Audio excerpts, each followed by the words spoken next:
Many are the stories that have from time to time been circulated with regard to the haunting of the pass of Killiecrankie by phantom soldiers. But I do not think there is any stranger story than that related to me some years ago by a lady who declared she had actually witnessed the phenomena. Her account of it I shall reproduce as far as possible. I sat down with her, and she began by saying, "I am not a spiritualist, and I have the greatest possible aversion to convoking the earthbound souls of the dead. Neither do I lay claim to mediumistic powers. I am a plain, practical, matter-of-fact woman, and with the exception of this one occasion, never witnessed any psychic phenomena. The incident I'm about to relate took place the autumn before last. I was on a cycle tour in Scotland, and making Pitlochry my temporary headquarters, rode over one evening to view the historic pass of Killiecrankie. It was late when I arrived there, and the western sky was one great splash of crimson and gold.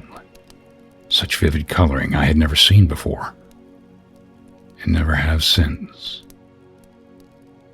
Indeed, I was so entranced at the sublimity of the spectacle that I perched myself on a rock at the foot of one of the great cliffs that form the walls of the pass, and throwing my head back, imagined myself in a fairyland.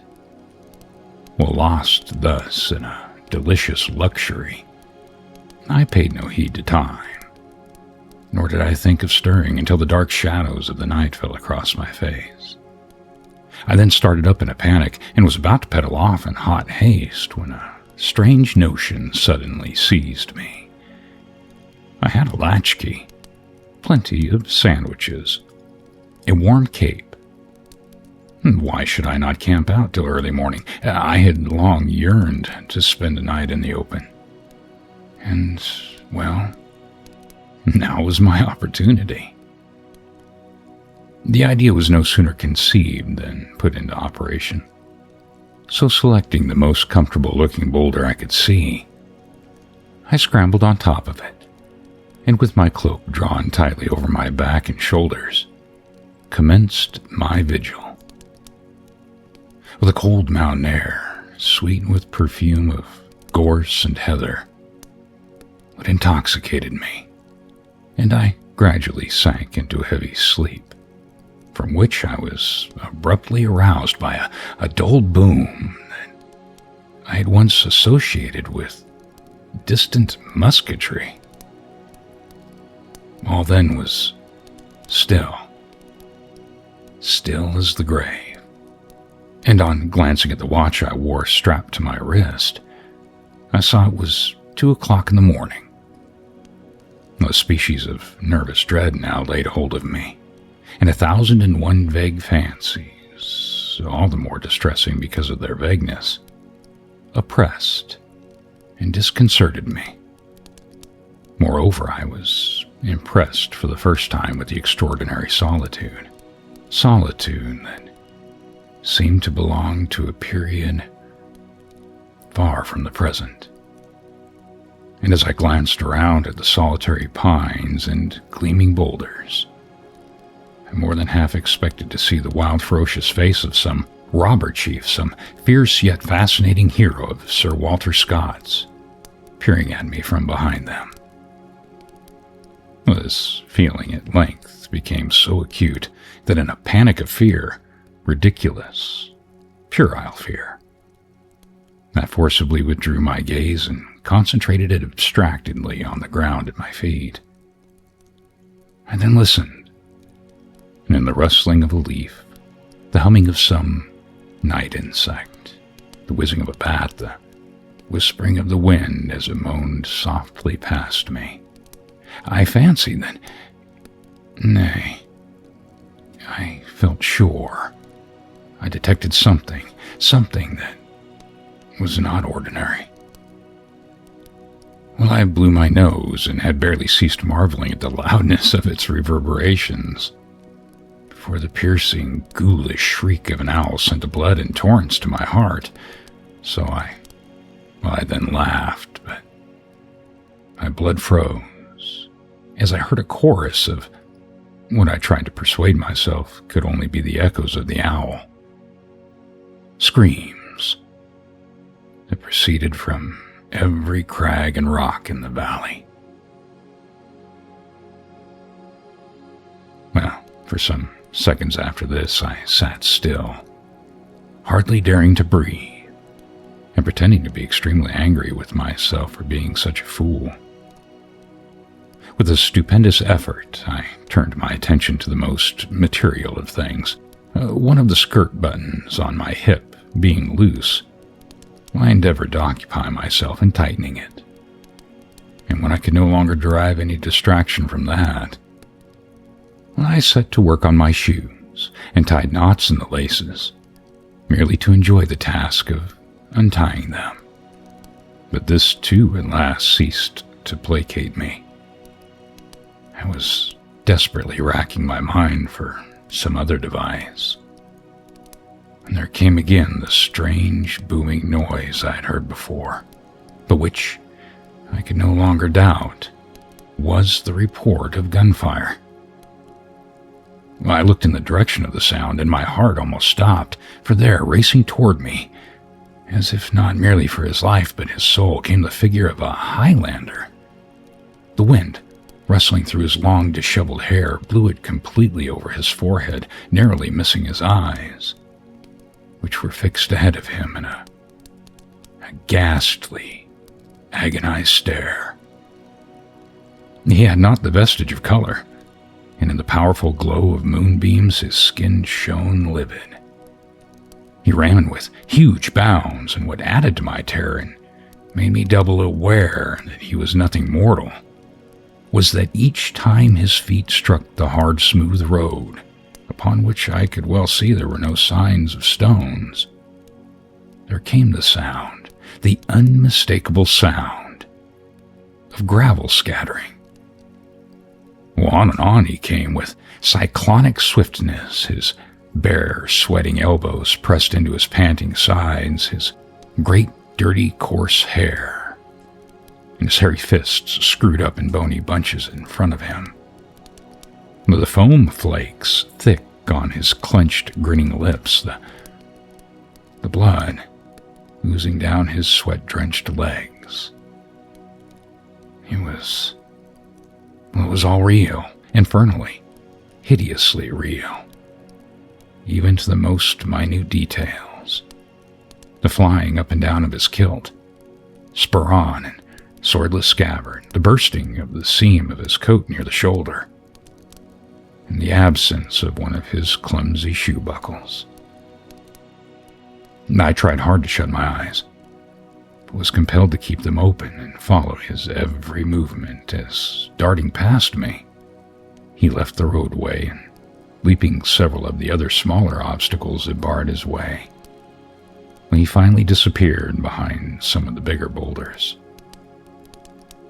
I then heard the loud rat-tat-tat of drums, accompanied by the shrill voices of fifes and flutes, and at the farther end of the pass, their arms glittering brightly in the silvery moonbeams, appeared a regiment of scarlet-clad soldiers. At the head rode a mounted officer, and after him came the band, and then four abreast, a long line of warriors.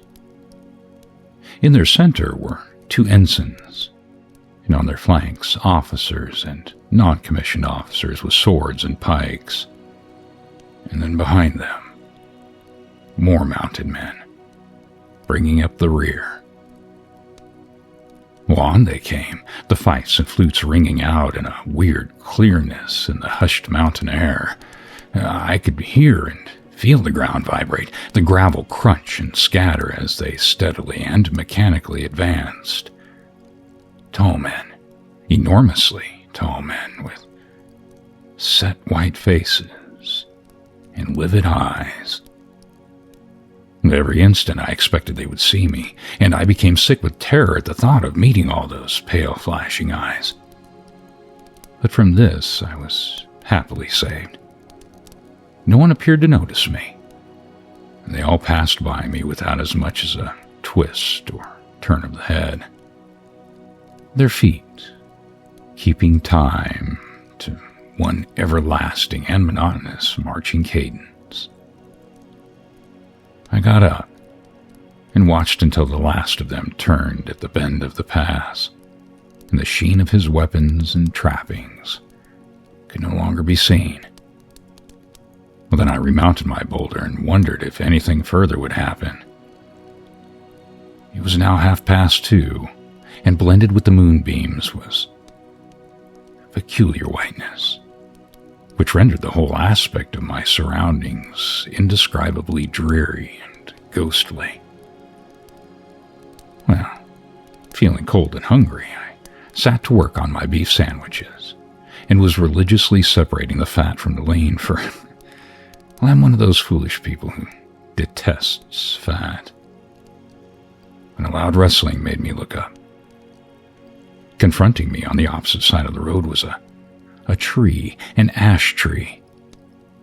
And to my surprise, despite the fact that the wind had fallen and there was scarcely a breath of wind, the tree swayed violently to and fro, while there proceeded from it the most dreadful moanings and groanings.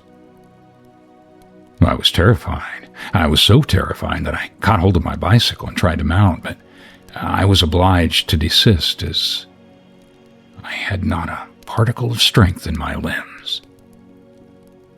And then, to assure myself the moving of the tree was not an illusion, I rubbed in my eyes, I pinched myself, called aloud, but it made no difference. The rustling, bending, and tossing still continued. Well, summing up courage, I stepped into the road to get a closer view, and when to my horror my feet kicked against something, and on looking down, I perceived it to be the body of an English soldier, with a ghastly wound in his chest. I gazed around, and there, on all sides of me, from one end of the valley to the other, lay dozens of bodies of men and horses, Highlanders and English, white-cheeked, lurid eyes, and bloody-browed, a tanglement of livid, gory awfulness. And here was the writhing, wriggling figure of an officer with half of his face shot away, and there, a horse with no head, and there, I can't dwell on such horrors, the very memory of which makes me feel sick and faint. But the air, that beautiful fresh mountain air, resounded with their moanings and groanings, and reeked with the smell of their blood and bowel. As I stood rooted to the ground with horror, not knowing which way to look or turn, I saw suddenly drop from the ash the form of a woman, a Highland girl, with bold, handsome features, raven black hair, and the whitest of arms and feet. In one hand she carried a wicker basket, and in the other a knife, a broad-bladed, sharp-edged, horn-handled knife. A gleam of avarice and cruelty came into her large dark eyes, as, wandering around her, they rested on the rich facings of the English officers' uniforms. No, I knew what was in her mind, and forgetting she was but a ghost, that, well, they were all ghosts, I moved heaven and earth to stop her. But I could not. Making straight for a wounded officer that lay moaning piteously on the ground some 10 feet away from me, she kicked with her slender, graceful feet, the bodies of the dead and dying English that came in her way. And then, snatching the officer's sword and pistol from him, she knelt down and, with a look of devilish glee in her gloriously evil eyes, calmly plunged her knife into his heart. She was working the blade backwards and forwards to assure herself she had made a thorough job of it. Anything more hellish I could not have imagined, and yet it fascinated me. The girl was so fair, so wickedly fair and shapely. Her act of cruelty over, she spoiled her victim of his rings, epaulets, buttons, gold lacing, and having placed them in her basket, proceeded elsewhere. In some cases, unable to remove the rings easily, she chopped off the fingers and popped them just as they were into her basket. Neither were her mode of dispatch always the same, for she always put some men out of their misery in the manner I've described, while she cut the throats of others with as great a nonchalance as if she had been killing fowl. And still others, again she settled with the butt ends of their rifles or pistols.